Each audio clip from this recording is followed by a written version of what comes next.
Okay, good morning. So today we do the silent revolution, okay? And as I mentioned in previous classes, it was really Dante who helped give birth to the idea of modernity. And he really launched three major movements, which include the Renaissance, the Protestant Reformation, and the silent revolution, okay? We would not have modernity without Dante. All right, so let's see how the three connect together. Okay, we're going to review the previous two classes to connect to today's class on the silent revolution. So the Renaissance, what it was a celebration of what makes us human. Before we were focused on the divine, on the idea of God. Now we want to tell the story of what it means to be human. Okay, that's the Renaissance. Protestantism believes that we have direct access to God. The Catholic religion, the Pope is the divine representative, and the clergy is the spokesperson for God. But Protestantism believes that we have direct access to God. We should be able to speak with God directly through the Bible. The silent revolution, it's really about how can we know God. Okay, that's the idea of the silent revolution. So let's review why we have these ideas. And it has to do with Dante. So remember last week we discussed the dialogue between Beatrice and Dante. Let's review it really quickly. So Beatrice is saying, I just said that God is perfect. Whatever God touches, whatever God creates is perfect. So if that's the case, why is it that there is decay, destruction, and death in this world? What are the forces that give rise to this decay? And then she explains, okay, whatever God creates is perfect. So angels are perfect, they're immortal, they're eternal. But the elements that are in this world, they are not created by God. What is created by God are the divine laws that underlie the universe. God created the atoms. God created laws that allow these atoms to interact with each other. Okay? So the rays and motion of the holy lights draw forth the soul of every animal and plant from matter able to take form. So it's these divine laws that create the animals and the plants. But these divine laws also necessitate that they die in order for new forms to come into being. Okay, so this is the idea of evolution. We humans are special. Why? Because we are both divinely created and created by the laws of the universe. We have a dual nature. And the main advantage of this dual nature is it gives us a capacity to imagine. Remember, the issue of God is that God is perfect. If you're perfect, if you're eternal, if you're immutable, you lack an imagination because there are no boundaries to you. But if you're human, you're forced to have an imagination because you'll make mistakes. You will fail. There are things that you do not know. And the imagination gives you the capacity to know this world and to perfect this world, okay? So that's what it means to be fundamentally human. Okay. So let's recap, okay? These are the three main messages that Dante is relaying to us through his poetry. First of all, God is within us. How do we know? Because we are capable of loving others. God is the light of love within us. The more we love someone, the more this light grows in us. Okay? So we must focus on loving someone who is dear to us. Second idea is we have the imagination and thus responsibility to discover the universal laws underlying reality. God created the laws of the universe. God created us in order to know these laws. Okay? That's very fundamental to the idea of science. The last idea is we can master these laws to better our reality. Okay? So these are the three hidden messages of the Divine Comedy that will influence the development of science in the Western world. Okay, so I want to talk briefly about science that has been traditionally practiced in ancient societies. Okay, so in ancient societies, the major ancient civilizations are China, Egypt, and India. And you will see a lot of similarities among these three civilizations on how they practice the idea of science. Okay? It's very intuitive, it's very imaginative. It will make sense to you. Okay? So the first science that they focus a lot on is the idea of sacred geometry. I'm not sure if you've heard of this, okay? But the idea of sacred geometry is that the underlying fundamental structure of the universe, of reality, are geometric shapes. Okay? And from these geometric shapes, you can give rise to every possible reality. All right? So this is called the egg of life. And from the egg of life, you just keep on expanding it, you will get all of reality. Okay? These are actually 3D, 4D shapes. I can't illustrate them, but if you're curious, go online. These are beautiful ideas. Okay? So there are two possible ways to understand sacred geometry. The first possible way is to understand them as solids. Okay? So the Egyptians understood them as solids, and Plato understood them as solids. Remember, Plato, a lot of his philosophy is derived from the Egyptians. And the idea of sacred geometry, it's very apparent in Plato's writings, and he got this from the Egyptians. So basically the idea is that if you train yourself on how to understand sacred geometry and how to manipulate sacred geometry in your head, you can access God. Okay? So the first idea is to understand it as solids. But there's another way you can understand sacred geometry, and it's as vibrations, as energy, as a force. Okay? And this is the way that the Chinese understand sacred geometry, right? As qi, as life force, and also as well as the Hindus. And so imagine a monk who's breathing, okay? Who's meditating. What is he doing? He's breathing and he's meditating and he's focusing his energies in order to achieve the sacred geometry within him. The monk will often say things like Om, Om, Om. Okay? He's causing vibrations that try to mimic the sacred geometry. Why is he doing this? Because the belief at this time is that if there is a God, okay, if there's a creator God, the question is, how does it think, right? It's not going to think with words the way we do. It's going to think using mathematics, with sacred geometry. And by thinking, he is going to create the underlying universe. And how does he do that? He does it by breathing. Breathing in, emitting sacred geometry, and then breathing out, breathing back in, okay? Inhaling, exhaling. And this will give rise to the universe. So if you're a monk or a priest, you practice meditation in order to try to mimic the act of creation. And if you are able to succeed, then what will happen is you harmonize yourself with the vibrations of the universe. And therefore, you're able to access divine energy. Okay, so that's the idea of sacred geometry. And again, it's a very complicated idea, but that's a general gist. Any questions? Okay, and again, this should make intuitive sense. Okay, this should make intuitive sense to you. All right, the second big field that the Egyptians, the Chinese, and the Indians were really passionate about is astronomy and astrology, okay? So the Egyptians basically created astrology. And the idea is that you're trying to link the movement of the stars, the cosmos, with events in the world, okay? So by understanding the movement of the stars, you're able to divine or predict the future of humanity, okay? Every major king had an astrologist in order to divine the future through the practice of astronomy and astrology. All right, and the last thing is alchemy. What is alchemy? Alchemy is basically chemistry and sorcery combined together.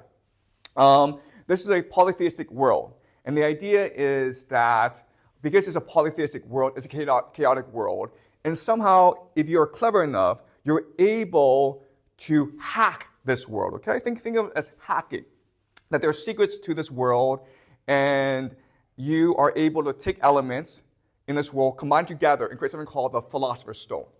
The Philosopher's Stone is the power of God in order to give you the elixir of immortality, in order to live forever, as well as to manipulate the environment. So basically turn lead into gold. And again, this was an extremely popular practice in ancient societies. Okay, so these are three major sciences in the primitive societies: China, Egypt, and India, and they promulgated outwards and influenced other societies. We still have them today, okay? There are still people who practice alchemy, sacred geometry, and astrology today. Okay? Any questions about this before I move on? Okay, so this is primitive science. So the question then is, what's the difference? Okay, so let's focus on the three major differences between premodern science and modern science. Okay, the first major difference is it focuses on the spiritual world, on the outer worldly. All right, and the point of science was to create harmony between our world and the spiritual world. Okay, because if you harmonize these two worlds, you can have a more prosperous, more peaceful future. Today, we are only focused on the material world, the world that we can see and know, in order to create progress. Okay? We've abandoned the spiritual world, and we focus on this material world in order to manipulate it, in order to promote technological progress. And quite honestly, we have been extremely successful at that. In fact, I will argue we've been too successful at that. Okay? So that's the first major difference between pre-modern and modern science. Second major difference is that pre-modern science relies entirely on intuition and imagination, okay? You don't do experiments. You don't have conferences. You don't debate. You just meditate. You just dream, okay? And you often fall into trances in order to communicate with the spiritual world. In this world, they use a lot of heliocentrics, okay? They a lot of psychedelics, okay, including magic mushrooms, a drink called soma, which is very important in the Hindu religion, as well as the Zoroastrian religion. It's basically a psychedelic, okay? Today, we don't rely on intuition and imagination. We think this is superstitious. We rely mainly on something called the scientific method, okay? And later on, I will discuss the scientific method more in detail, all right? And the last thing is, in pre-modern science, people are relying on divine inspiration in order to discover the truth. The big question is, what is truth? Today, we care about the question, how do we know truth? Okay, it's really the idea of the institutionalization of doubt. Our main priority is to question and doubt the truth. And what will happen is, because of this emphasis change, we've changed from what is truth to how do we know truth.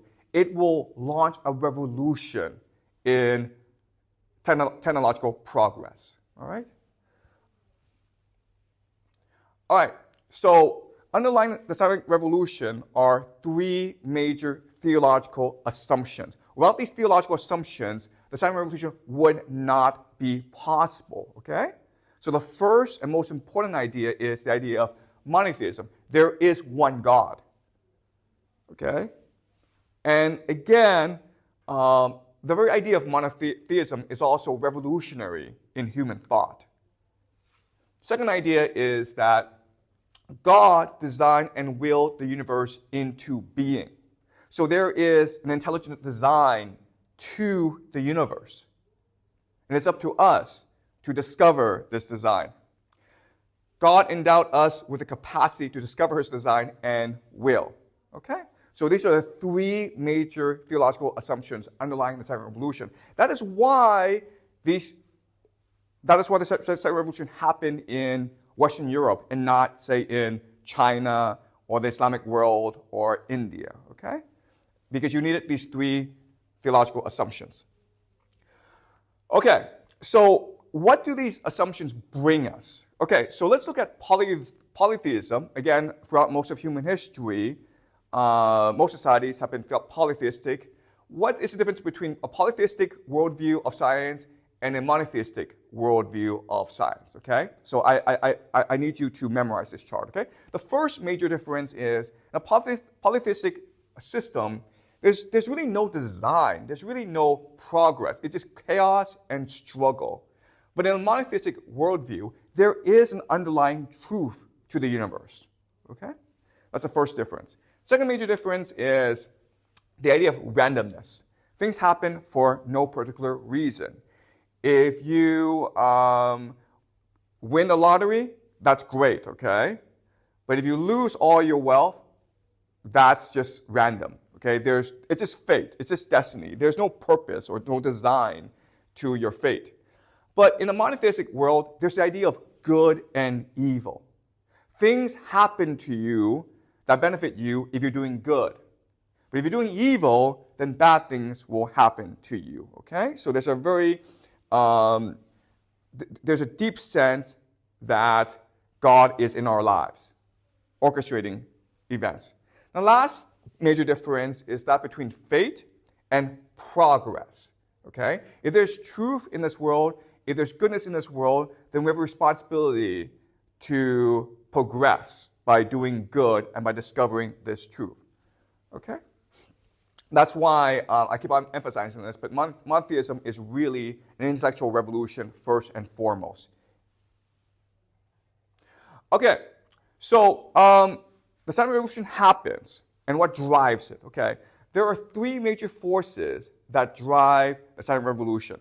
The first is the idea of the Protestant Reformation and the Counter-Reformation. So the Protestants have come and they're challenging the authority of the church, and the church responds by what's something called the Counter-Reformation. There is this belief, or there's this prejudice that the church is anti-science. The Catholic Church is not anti-science. In fact, both the Protestants and the Catholic Church are trying to use science in order to promote their legitimacy and authority. Okay, so the Protestants are heavily devoted to science because they want to understand the will and mind of God. The Catholics themselves are also promoting science. The Catholics will create a new society called the Jesuits, who are renowned for being great scientists. In fact, a lot of universities in this world were founded by Jesuits. A lot of Jesuits came to China, and they promoted knowledge and science in China. And this has been true for many centuries, okay? So both the Catholic Church and the Protestant movement, they are in a struggle to use science in order to promote their own authority and legitimacy. Okay, so that's the first major force driving the revolution. Second is war. During this time, Europe is in constant state of war. It's fighting amongst themselves, between the Catholics and the Protestants. It's also fighting with the Muslims, okay, the Ottoman Empire, which is at this point the strongest empire in the world. All right, and the last idea that's driving science is the age of exploration and conquest. As Europe is trying to expand outwards, if they're going to North America, they're going to South America, they need better navigation tools. They need compasses. They need astrolabes. Okay, so science solves all three problems. Okay. Okay. So again, the scientific revolution. The best way to remember the scientific revolution is it's a fundamental change from asking what is truth to how do we know truth. Okay? How can we know truth? And believe it or not, but no one really bothered to ask this question before. How can we know truth? Okay? And because science is asking this question, how do we know truth? What it's really doing is it's separating itself from religion and putting itself above religion, okay? Because religion purports to be the truth, right? And what science is saying is like, how do you know if you're right? Well, we know if you're right because we have methods to test you, okay? So science is putting itself above religion. And as you can imagine, this will create conflicts within the Catholic Church very, very soon, mainly in the trial of Galileo. Okay, so because science asks this question, how do we know truth? What it does is it creates the scientific method, okay? And the scientific method is composed of three main elements. The first is you ask questions and you propose hypotheses. So there are no questions now that are out of bounds. And you have to think of solutions and ideas to solve these questions, okay? So that's the first step. Second step is there are these processes and protocols for testing hypotheses, experimentation, basically. All right? So only if you can experiment, only if your hypothesis matches experimental results can it be true. Now, last thing is it creates a system of doubt and criticism in order to test all experimental results. And today we call them academic societies and peer-reviewed journals. Okay, so if you're a scientist working today at a university, whatever results you have, you must first publish, and then you have to present your journal results to a conference of peers who will criticize you, and they will look for flaws in your argument. And this is an extremely effective system on how to know what is true. And again, because of this system, it's allowed for a remarkable explosion of wealth and technology and progress in the world today. And this is the chart that shows us, okay? So for most of human history, progress, meaning productivity, has been flat. And then starting around the year 1700, it starts to exponentially rise, okay? And this has meant that we are now able to feed more and more people. So before 1700, you really couldn't get above a few 100 million people. And now we are at we are projected to reach 9 billion people. And you can ask, is this a good thing? And I will argue it's not a good thing. But it shows us the remarkable power of science. Okay? All right. So now the question then is, what caused the scientific method to arise? And it really has to do with a major debate among scientists. It was the geocentric versus the heliocentric debate. Okay? Now, what's interesting is that if you look at the Egyptians, they knew that the sun was the center of the universe. That's why their god was the sun god, Ra. Okay? But by the time you hit the Greeks, there was now this divergence between those who believed that the universe revolved around the sun and those who believed it revolved around the earth.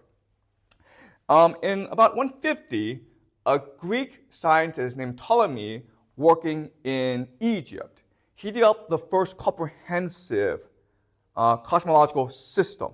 And this cosmological system, which he wrote in a book called the Almagest, he made certain arguments. Okay, the first argument is that the earth stands still. Okay, the earth does not move. It doesn't revolve. Okay. Second is that all other celestial bodies, including the moon, including the stars, the planets, revolve around the earth in a circular motion. Okay, why? Because in the heavens, it is assumed that everything is perfect. Okay, so for example, on planet Earth, we breathe something called air, right? Air, oxygen is what gives us life. But up there in space, air becomes ether. Ether is the air that the gods breathe.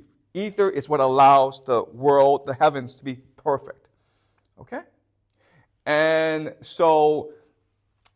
this is the Arabic edition of the Almagest. And as you can see, you can't read this, but there's a lot of mathematical detail in the book. And because Ptolemy's perspective aligned with theology, the Bible, it was accepted truth for over 1,000 years. Okay, the Islamic Golden Age relied heavily on Ptolemy's understanding of the cosmos.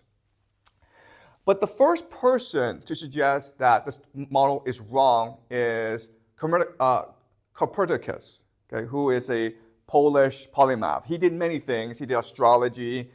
He also did astronomy. Okay? And when he died in 1543, he proposed the heliocentric model. Now, what's really important for us to remember is that Copernicus was a devout Catholic. And many of his friends were major figures within the Catholic Church. And guess what? They were extremely supportive of his theory. In fact, they wanted him to publish his theory. Okay? Why? Because at this point, there is no conflict between science and religion. So the saying back then is, it is the job of the church, the Catholic Church, to tell you how to go to heaven, not how the heavens go. Okay? So the Catholic Church didn't really care one way. They didn't care about the geocentric model or the heliocentric model. They didn't care at all.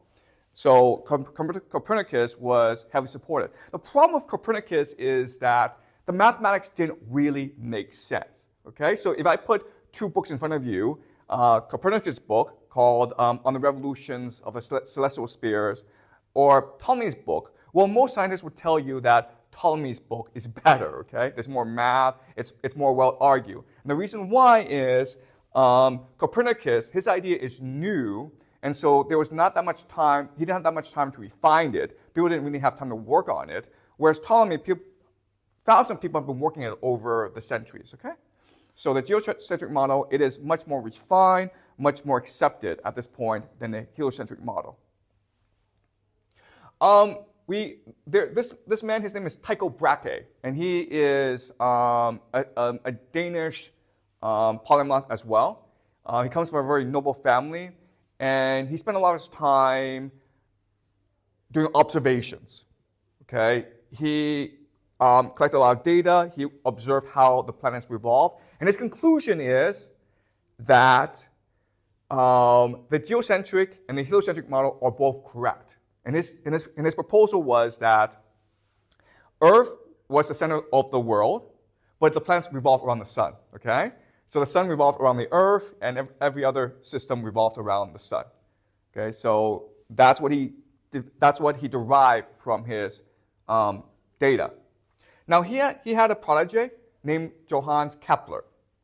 He's a German, and he looked at the data, and he discovered that the data actually makes the heliocentric model, actually supports the heliocentric model more than the geocentric model. But because he is not a member of the Catholic Church, he's a Lutheran, okay, the Catholic Church couldn't really do anything about him, all right? And what's remarkable about Kepler is that just from this data, he was able to make certain predictions about the stars that we've confirmed over time. The first is that the sun, so everything revolves around the sun. His problem, though, is that he didn't put the sun at the center of the universe. He put something else at the center of the universe. The sun revolved around that, and the Earth revolved around the sun. Second major law of planetary motion is that the orbit is actually not circular. It's elliptical. Okay? That's what the data was telling him. All right? And this goes against theology, because remember, in theology, the heavens are perfect, right? Because that's where God lives. But Kepler is saying, nope, the orbit is elliptical. And then what else he did that was revolutionary is that he discovered that there was a correlation between this orbit and the mass of the planet, okay? And this will give rise to Newton. But Kepler made all these revolutionary discoveries. Now comes Galileo. And Galileo, he lives in Florence at this time. And so he's under the purview of the Catholic Church. So he comes from a pretty normal background. When he grew up, he wanted to be a monk, but his dad wanted him to become a doctor instead. And then they made a compromise, and he said, I'll go study mathematics. But his dad was insistent that he go study medicine. Eventually, Galileo managed to go do what he wanted and just do science, okay? At this point, they invented a telescope. And this was not a great telescope. So the telescope could give you 3 times the magnification of the human eye, okay? But it's not that great. But with this telescope, this new invention, Galileo did amazing things. First thing he did was he discovered that Jupiter had moons. And this was revolutionary because it was assumed that everything revolved around the planet Earth. But now he showed that moons revolved around Jupiter. He also recognized that from the Earth, you're able to see Venus spin around us. And that also was revolutionary because it was assumed that Earth stood still and all the planets stood still. Okay? So he wrote this book, and it was a sensation. He became like the court scientist to the Medici family, and the Catholic Church thought this book was great. Okay? But the thing about Galileo, which is very important, is that he was a very arrogant man.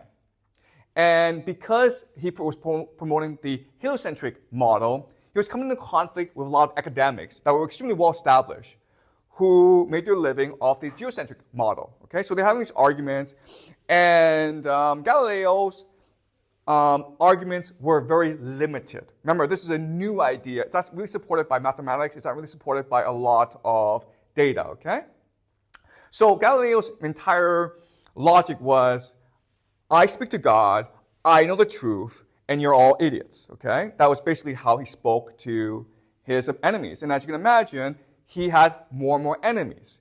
And as you can also imagine, his enemies were devising ways to get at Galileo. One thing that Galileo was saying privately that he should not have been saying is that people were saying to him, listen, this heliocentric model, it's fine, but it goes against Scripture, okay? Let's look at Scripture. Scripture says that the earth, it's firm and immovable, okay? That's what the Bible says. Also, if you look at Genesis, it's clear that God created the earth first, and then he created the heavens, the sun and the moon and the stars. So logically, everything should revolve around earth. So Galileo, how do you explain this conflict between your theory of the heliocentric model and Scripture? And Galileo's response was, it's my job to interpret Scripture. And this, as you remember from last week, it's heresy. Okay? If you disagree with the church, that's not heresy. That could just be ignorance. Okay? But if you believe that you are above the church, if you refuse to accept the authority of the church, if you believe that I interpret the Bible better than the church, that is heresy. Okay? So Galileo was called before the Inquisition. He was asked to explain himself. And Galileo was pretty confident. You know, he had the support of the Medicis. He was a very famous author. He was extremely intelligent. He thought that God loved him, okay? So as you can imagine, it was a complete disaster. It was a disastrous meeting. The Inquisition told him to shut up, okay? You can write anything you want privately, but do not promote your views anymore. And because if you were guilty of heresy, you could be burned at the stake, Galileo had no choice but to follow this order, okay? That is until 1632. What happened in 1632? Well, the old pope died, and the new pope, Urban VIII, came into power. Who was Urban VIII? Well, he was a very good friend of Galileo's. And Urban VIII was a huge admirer of Galileo's, okay? So Galileo felt he now had permission to get back at his enemies. So he wrote a book called Dialogue Concerning the Two Chief World Systems. And it was basically like almost like a Platonic dialogue, okay? Where he presented his argument again for the heliocentric model. Not only that, but he made fun of his enemies. So it's a dialogue, and the chief enemy of Galileo, his name was Simplicitus, okay? Simplicitus, moron. Not only that, but he put into the mouth of Simplicitus a lot of the arguments from Pope Urban VIII, okay? So he was making fun of the Pope, even though they were very good friends. So as you can imagine, the Pope was really pissed. At first, he banned this book. And what happens when you ban a book? You make it into a national bestseller, okay? So everyone was reading this book. So now Urban VIII was really angry, and so he called for the Inquisition, okay? So Galileo was hauled before the Inquisition, and Galileo now had to explain himself. And Galileo was coming up with a lot of like really silly excuses. So what he said is, listen, this book, it's a satire. It's a thought experiment. I know that the heliocentric model is wrong. And so I wrote this book to as an intellectual exercise to see how wrong it could be and to see if it could be right. Okay, so saying things like this didn't work, and they basically put him under arrest. Okay, at this point, Galileo's friends pleaded with the Pope, and the Pope said, "Fine, I'm a generous person. I will commute his sentence to house arrest for the rest of his life." Okay, so that is a story of Galileo. All right, so you can make the argument that it was Galileo's personality that was responsible for his trial and downfall. It was his hubris. It's a very classic Greek tragedy.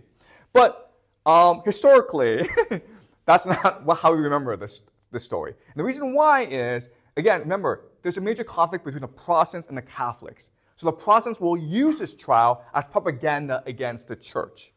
And the Protestants will say, you see how anti-science the church is. And Galileo will be remembered now as the father of modern science because he put science above religion. And even though Galileo was disgraced during his time, eventually what will happen is the Florentines, the people of Florence, they will dig up his grave and put his body beside Michelangelo and Dante.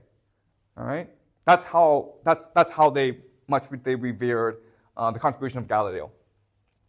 Okay, all right. So again, even though the theory of heliocentrism it is correct, the mathematics didn't make any sense. At this time in history, if you had a team of scientists go and look at the geocentric argument versus a heliocentric argument, they would say the geocentric argument makes more scientific sense, okay? It was not until Newton, when the mathematics came into being, that allowed for the heliocentric model to be widely accepted. Newton, as you know, he's the person who created calculus. The calculus you're learning in school, guess what? He was responsible for the creation of calculus. Now, what's really interesting for us to know about Newton is Newton didn't really see himself as a mathematician or a scientist. These were side hobbies. What he really was a theologian, okay? So he spent most of his time actually reading the Bible because he was convinced that within the Bible were the secrets of the universe. Specifically, he wanted to know when the world would end, okay? And he spent most of his life doing these calculations, and he told us that the world will probably end, I don't know, 2060, okay? 2050, 2060, around then. So he spent most of his time doing theology. This is important for us because even at this time, even as the scientific revolution is gaining steam, there is no separation between religion and science. People understood faith as a very important cornerstone of science. Without faith, how could you have the energy and the inspiration to understand the mind of God? Okay? Newton is also famous for being an alchemist. So he spent most of his time also doing these science experiments where he's trying to combine different elements. Unfortunately, chemistry at this point, it's very primitive. So he was taking mercury. Okay, he was convinced that mercury will lead to the philosopher's stone, and he was eating it. He was tasting it. And as a result, he had a lot of mercury poisoning problems. He couldn't sleep. He had delusions. His hair was falling out. He had mercury poisoning, okay? But at the same time, he had the inspiration to come up with the mathematics to prove the heliocentric model is correct, okay? The book he wrote is called the Principia. At this time, Latin is the universal language of scientists, right? And also, guys, at this time, they're not called scientists. They're called natural philosophers, all right? Science is considered part of philosophy. All right, so in 1687, this debate ended with the publication of this book. Newton used mathematics to prove once and for all the heliocentric model. This is one page from the Principia. As you can see, there are a lot of mathematics, there are a lot of diagrams, okay? In this book, you also find his laws of motions. So Newton's great insight was that probably the laws of attraction, gravity that govern this world, probably govern the heavens as well, okay? So before it was assumed that the heavens and the earth were separate. And now he's saying that no, these are combined together. And he created laws of planetary motion, okay? He figured out the mathematics that told us the relationship between the size of the planets, the mass, and how they orbited, okay? Now, the problem, though, he had a huge problem. The problem is he had the correlation, he had the mathematical correlation, but he didn't know why the correlation existed. He couldn't solve the causation problem, okay? There's just no way that God would spend his time moving the planets around. He was much too busy. So there had to be an underlying cause. He didn't know what it was, though, okay? And who figured it out? Well, Einstein figured it out, right? So at this point, in 1905, we knew that there was a correlation between the size of the planet and how it moved, okay? And gravity. But we didn't know why. And it was a genius of Einstein to figure it out. Now, you remember Einstein because of his famous equation, E equals mc squared. Okay, what does E equals mc squared mean? It means that mass and energy are correlated. And this is a revolution. We didn't really understand this before, right? We just assumed that solids and vibrations are different. And what Einstein is saying is that in order for a solid to exist, there had to be vibrations in the first place. And this formula tells us that within all objects, there is almost an infinite amount of energy, okay? Because c is the speed of light. And why is this important? Because this formula will allow us to develop the nuclear bomb, right? By splitting the atom, you can create almost an infinite amount of energy in this world. Okay, so that's a major contribution of Einstein. But at his time, he was mainly known for figuring out the causation problem in space, okay? And how Einstein figured out is by developing a new idea called space-time. He believed that in the heavens, there was a space-time curvature. And so what was happening was this. A mass, a huge object, it would go into the space-time curvature and warp it. And because it warped it, it drew things into its orbit. And then these things would have to move around this solid, okay? So space-time curvature now helps us understand the laws of planetary motion, first developed by Kepler and then refined by Newton, okay? And what's amazing about Einstein is, and this will blow your mind, okay? But he did all this while sitting at a desk at a patent office in Switzerland. He was not in a laboratory. He was not at a university. He was just thinking by himself. He was daydreaming, okay? So this was just an incredible achievement. Okay, and so the mathematics is very complicated, okay? But all you need to understand is that he figured out that there's a mathematical relationship between the mass of the object and the space-time curvature, okay? And this formula tells us what the relationship is. And why mathematics is important is it allows us to make predictions. And these predictions will tell us if the science actually works or not, okay? If the model, the theory makes sense or not. And so Einstein's theory of relativity, space-time curvature, it is one of the most successful models in history because it predicts the black hole, okay? The black hole is almost solid that is infinitely massive, and therefore it attracts everything into it and sucks everything into it, including light. Okay, so it predicts the idea of the black hole, and we discovered the black hole. All right, so this confirms the theory of relativity. But the theory of relativity also predicts the Big Bang, because space-time, the idea of space-time is that space is in motion, right? That's why you have time, because it's in motion.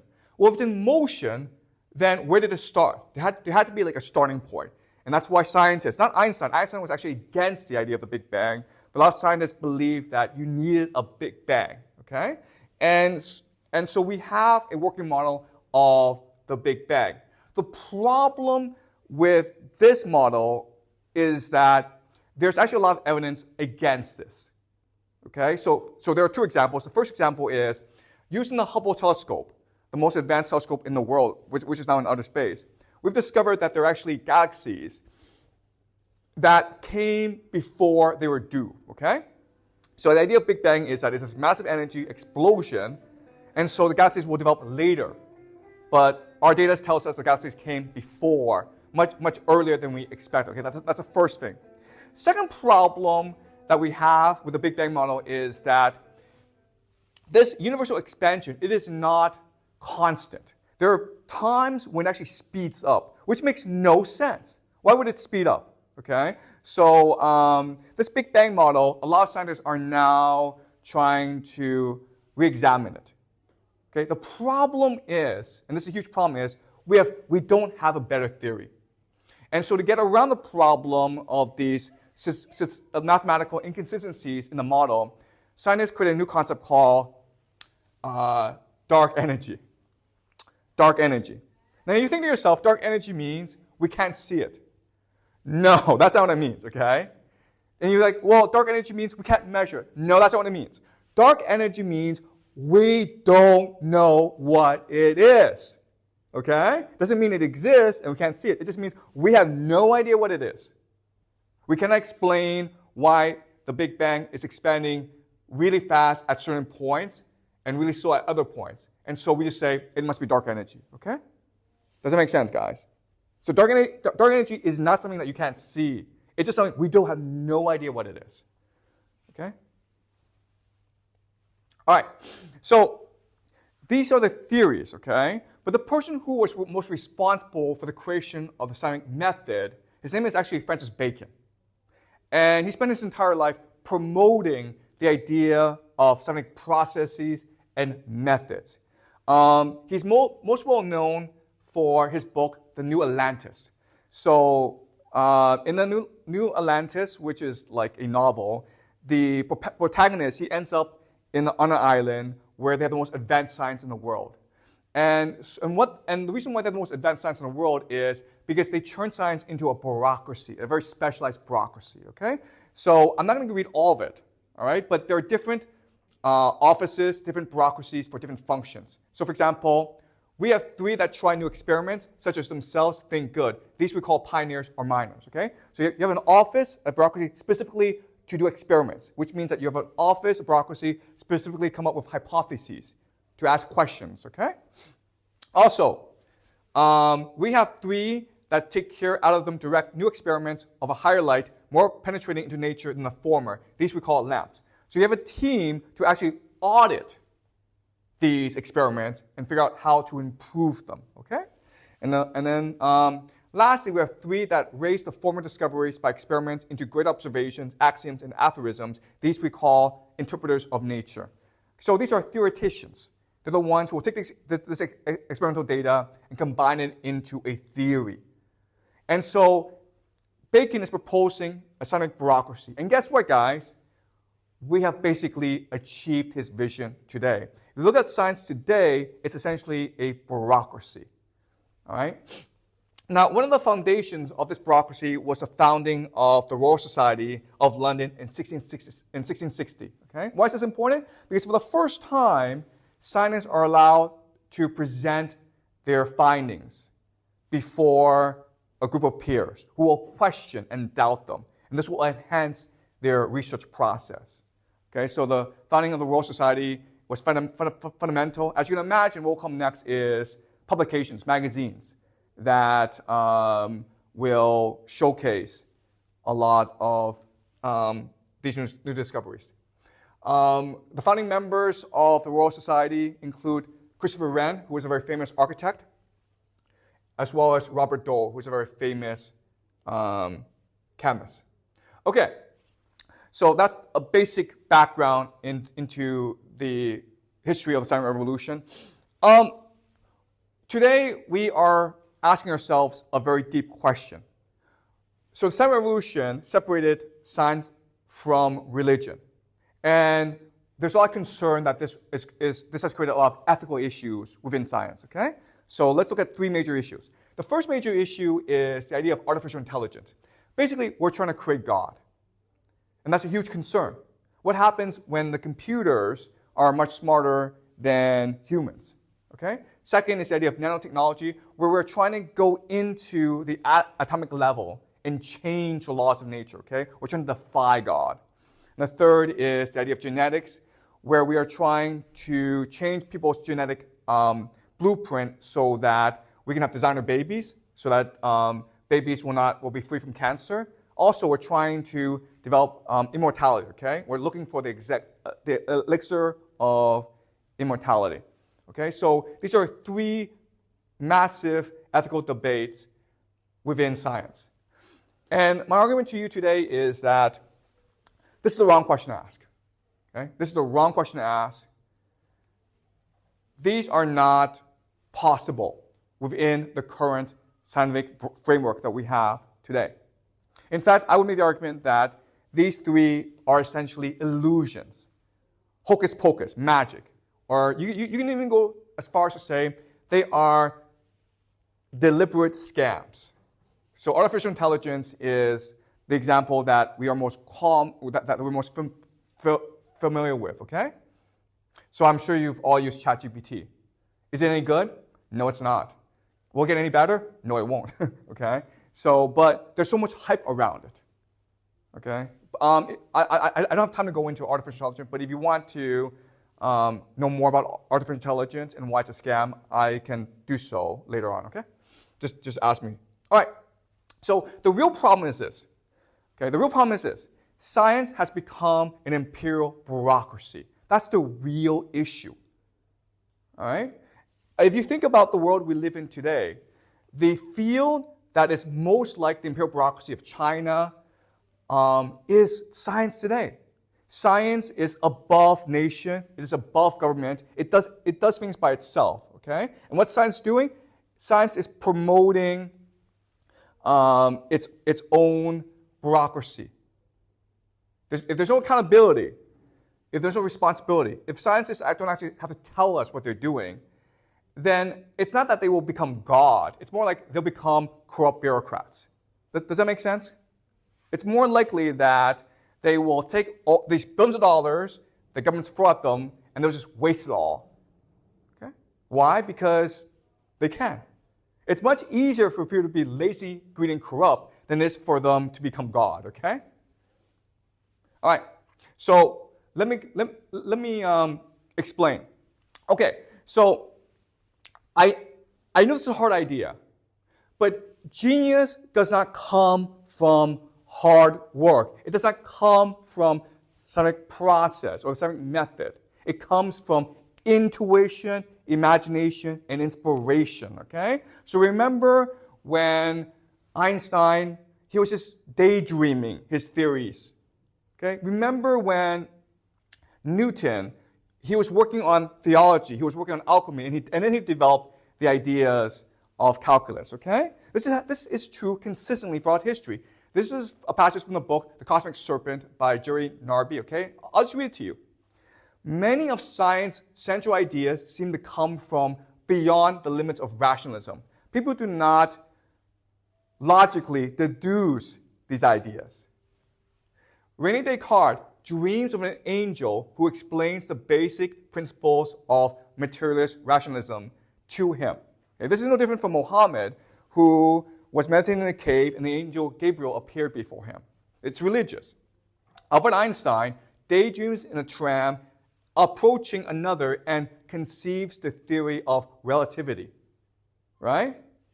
James Watson scribbles on a newspaper in a train, then rides his bicycle to reach the conviction that DNA has the form of a double helix. So what gives rise to great science, to great ideas? Well, imagination, intuition, and also faith that you are correct, right? That's Galileo. Galileo was actually convinced that he was right, even though the science was very sloppy, okay?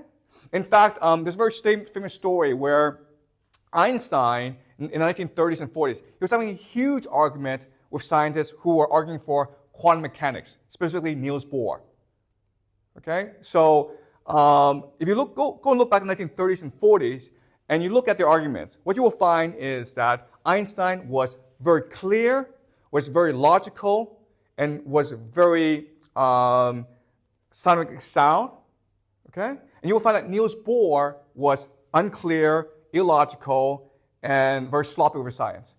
But Einstein was wrong, Niels Bohr was right. Today, quantum mechanics is a science that underlines all the technology that we have today, including the computer, okay, the semiconductor, the transistor computer. All right? So that's a really important thing we have to remember about science. At first, it seems wrong. But because the people who believe in it have so much conviction and faith, they eventually triumph, okay? All right? So that's how science develops. And this is the argument of Thomas Kuhn in his book, The Structure of Scientific Revolutions, okay? This is a book that I highly recommend. If you ever study the history of science, this is the first book that you will read. Because he goes into how science develops over the centuries. And the central argument is that science does not develop like piecemeal and slowly and methodically, okay? It goes through revolutions and paradigm shifts. All right. Okay, so I know this is going to be a bit long, but it's really important that we read him, okay? Paradigms gain their status because they are more successful than their counter-competitors in solving a few problems that the group of practitioners has come to recognize as acute. All right, so Ptolemy, for his time, was considered revolutionary because he solved the problem of why is it the moon revolves around the Earth? Okay, he provided a cosmology that was simple and which fit into theology. To be more successful is not, however, to be either completely successful with a single problem or no successful with any large number, okay? So Ptolemy's solution only solved a few problems. It was not the complete solution. The success of a paradigm is at the start largely a promise of success discoverable in selected and still incomplete examples. Okay, so the paradigm at first, it's actually promising, but it's not at all convincing. Normal science, okay, the science that we practice today, consists in the actualization of that promise, an actualization achieved by extending the knowledge of those facts that the paradigm displays as particularly revealing by increasing the extent of the match between those facts and the paradigm's predictions, and by further articulation of the paradigm itself. Okay, so this is really important, guys. Science is not about discovery. It's about refinement. Does that make sense? Science will not give us new ideas. Science will take existing ideas and fine-tune them into something that we can believe and that we can use to drive technological innovation. Okay? All right, so let's look at another passage. Turn now to another more difficult and more revealing aspect of the parallelism between puzzles and the problems of normal science. If it is to classify as a puzzle, a problem must be characterized by more than an assured solution.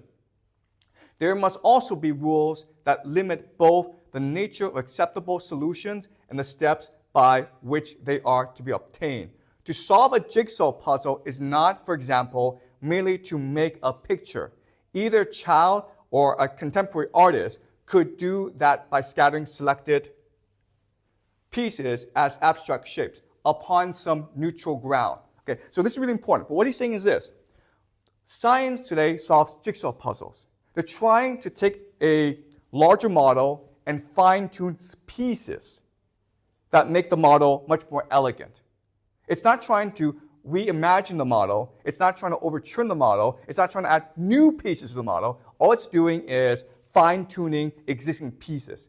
It's like you take a jigsaw puzzle, and there's exactly one solution to the jigsaw puzzle. If you don't provide that solution, you're wrong. Okay? Does that make sense? That's what science is. Nevertheless, such a picture would not be a solution. Okay? So what he's saying is, if you come up with a new picture to the jigsaw puzzle, you might be creative, you might be interesting, you might be imaginative, but you're wrong. Okay? Scientists cannot accept your solution. To achieve that, all the pieces must be used, their plain sides must be turned down, and they must be interlocked without forcing until no holes remain. Okay? Those are among the rules that govern jigsaw puzzle solutions. So if you are a scientist working today, you're literally solving a jigsaw puzzle. The solution, everyone knows the solution. If you provide something that goes against the accepted solution, you will not be accepted. Okay? All right. So he concludes, but paradigm debates are not really about relative problem-solving ability, though for good reasons they are usually couched in those terms. Instead, the issue in which paradigm should in the future guide research on problems, many of which neither competitor can yet claim to resolve completely. A decision between alternate ways of practicing science is called for, and the circumstances that that decision must be based less on past achievement than on future promise. The man who embraces a new paradigm at an early stage must often do so in defiance of the evidence provided by problem solving. Okay, so this is hard for us to understand, but if you're to be a true innovator, it's not that you come up with a new solution to a problem, it's that you must defy the basic premises of bureaucratic science. He must, that is, have faith that the new paradigm will succeed with the many large problems that confront it, knowing only that the older paradigm has failed with few. A decision of that kind can only be made on faith. Okay, so this is why it's almost impossible to separate religion from science. If a new discovery is to be made, that person must believe that he is sent by God to tell us the truth. Okay? That's Galileo. Galileo, if you actually met the person, you would think this guy's a complete asshole. All right? He's arrogant, he's obnoxious, all he does is make fun of you. Okay? But he's driven by a divine mission to spread the truth. And because he created this conflict with the church, it became an international controversy, and that focused the attention of scientists, and they tried to resolve this issue. Okay? So science, scientific innovation, genius, it's not a tea party, all right? It's a revolution. Okay, so I'm going to summarize what we've discussed, okay? Because this was a lot. Okay, but I want to summarize what we did so that you have a basic framework to understand what I'm talking about. Because there'll be other classes on these topics. Right? We'll be discussing quantum mechanics at a future date. So I want to make sure that we understand the argument. Okay, so our argument is this. For most of history, science was part of religion. Okay? Science was about validating this religion. But this creates a problem we call confirmation bias.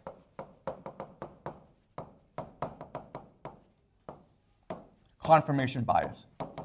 Meaning that we will only look at evidence that supports our claims. And we do this every single day. Okay? We all want to be right. We all want to feel good.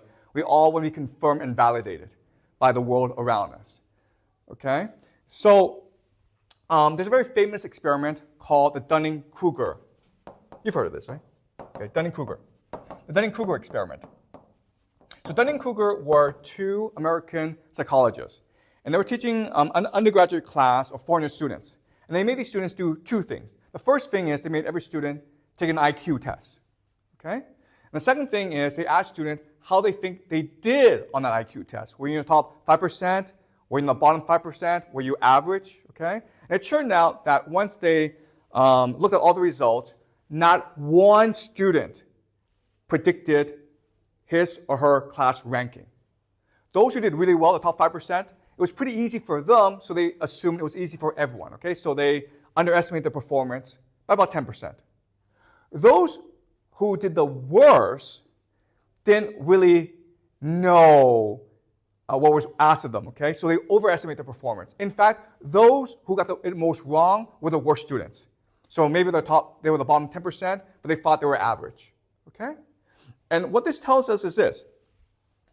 Doubt, self-doubt, it's really the mark of genius, okay? If you're able to doubt yourself, if you're able to question yourself, if you're able to self-reflect, that's a sign of an excellent student, okay? In fact, the best sign of an excellent student. So the question then is, how do you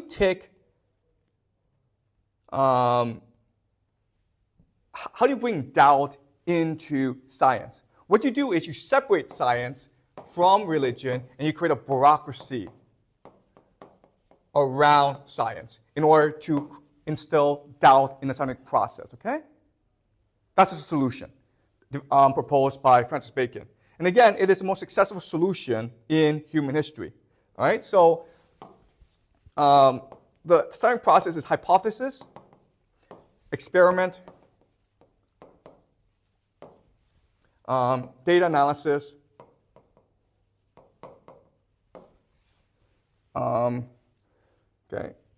replication. Okay, does that make sense? You have a hypothesis, you then test it out. If it works, according to data, you then have to replicate the experiment to make sure that you are correct. Now, the beauty of this model is that you can actually make it into a bureaucracy, right? So each department does its own thing.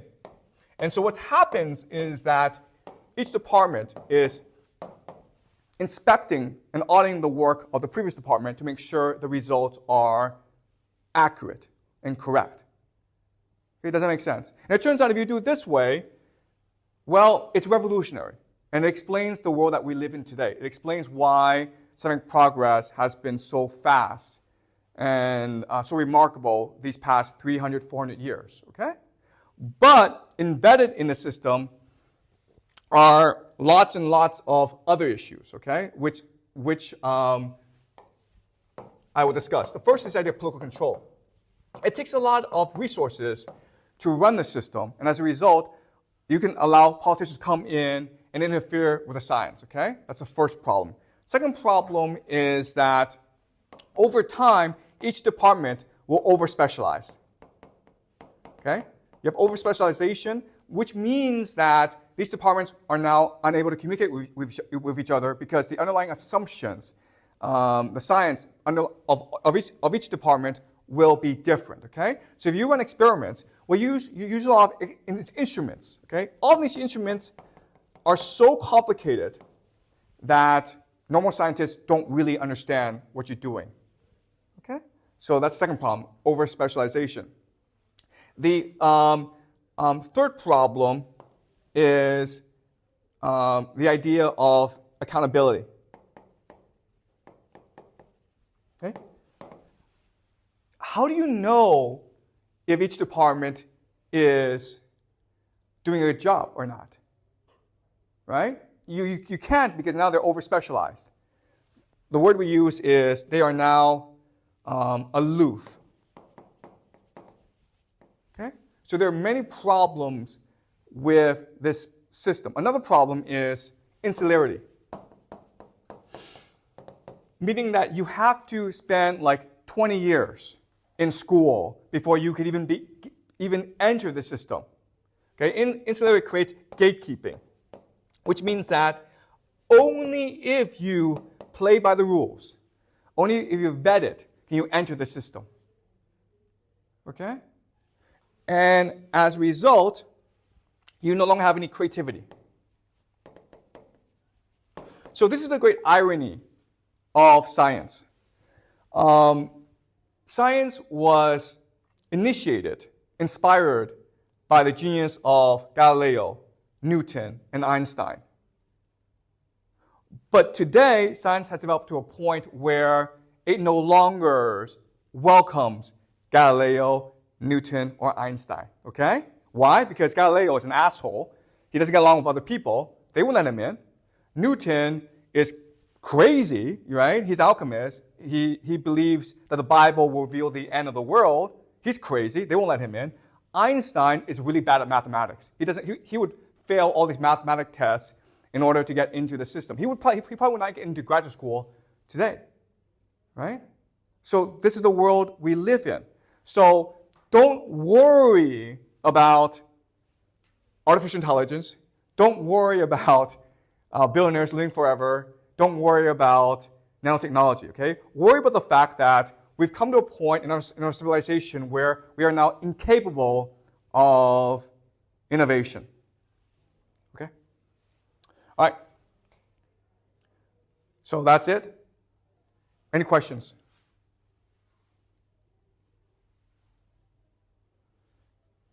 Okay. Just a small observation. Okay.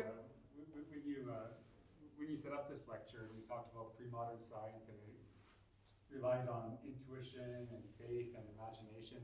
I was really getting ready to push back on you and say, hey, that's a lot of what makes science, like modern science, great. And you brought that in, very nicely in later stages of the lecture there. So kind of inspired. Okay. Well, thank you. Yeah. Thank you. Great. Any questions?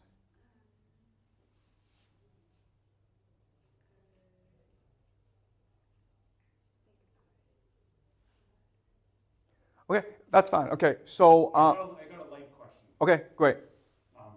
I didn't know about Newton's predictions about the end of the world, but if you're saying 2050, 2060, what do you think the chances are that he was right? Okay. So Newton. Okay, so what do we know that Newton predicted the end of the world? Okay, the reason why is this. So Newton didn't have any family. He didn't have a wife. He didn't have any children. So his entire estate was left to his nephews and his nieces. And Newton also left them a lot of money. Okay, these are aristocrats. Newton is actually the first commoner, the first non-royal in English history to receive a state funeral. He's the first commoner to be buried at Westminster Abbey. Okay, so he was a very big deal back then. And his relatives obviously were aristocrats. But the thing about aristocrats is that over time, they become poor. So, and what do you do when you become poor? Well, you sell off what is valuable. And so Newton's papers, all his notes were auctioned off in I think the 1930s. I don't remember, okay, 1930s. And you would imagine that everyone would want these notes, right? Because they reveal genius to you. But for whatever reason, they didn't really sell very well. And the sale was so bad, the auction was so bad that it was sold piecemeal, okay? And one person who bought the notes was John Keynes, the economist, John Keynes, the economist. And he was so excited to read the papers of Newton. He was like, oh my God, there must be so much mathematics in these papers that will lead to new discoveries, right? So when he actually read the papers, he was absolutely aghast at what he discovered. It was alchemy, it was theology. And so what Newton was trying to do was he was trying to read the Bible and look for a secret code. I mean, he was crazy, okay? Look for a secret code within the Bible that would tell him the future. And he was actually convinced of something called the second coming. He was convinced that Jesus will return. I mean, these are all Christians at this point, right? He was absolutely convinced that Jesus will return. And so he wanted to know when he would return and how he would return, okay? So I think he made the prediction 2060. But I can't be sure. But he made a prediction when the world will end. What's more important for us is that he became what we call a Christian Zionist. Okay? And the idea of a Christian Zionist, and this is really important, is that once you predict the future and you know when Jesus is returning, you want to know how he returns. And Newton became absolutely convinced that for Jesus to return, certain conditions had to be met in order to facilitate his return. One major condition was the return of the Jews to Jerusalem. Because at this point, Jerusalem was being controlled by the Ottomans. Okay? He was absolutely convinced that we have to get all the world's Jews and return them to Jerusalem.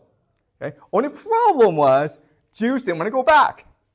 Okay? And so Isaac Newton, and this is completely unknown about him, okay? He's actually one of the founders of a movement called Christian Zionism, is let's figure out how to get all the Jews to go back to Jerusalem, and this will start a process which will culminate with the return of Jesus. Okay? So that's Newton. And so what this tells us, okay, and this is also something that is really important, is he was part of a secret society with John Locke and some other really important individuals. And this secret society, I mean, like, they consider themselves the true church, right? So Newton, in his notes, he was very clear. He thought the Holy Trinity was nonsense. There's only one God, okay? And he was the representative of God on earth. He was here on a divine mission.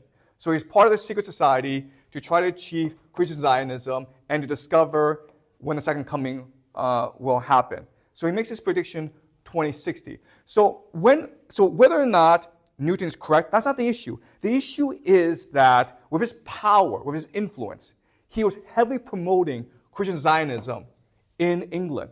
And as we know, what will happen is these people will go to America. Okay?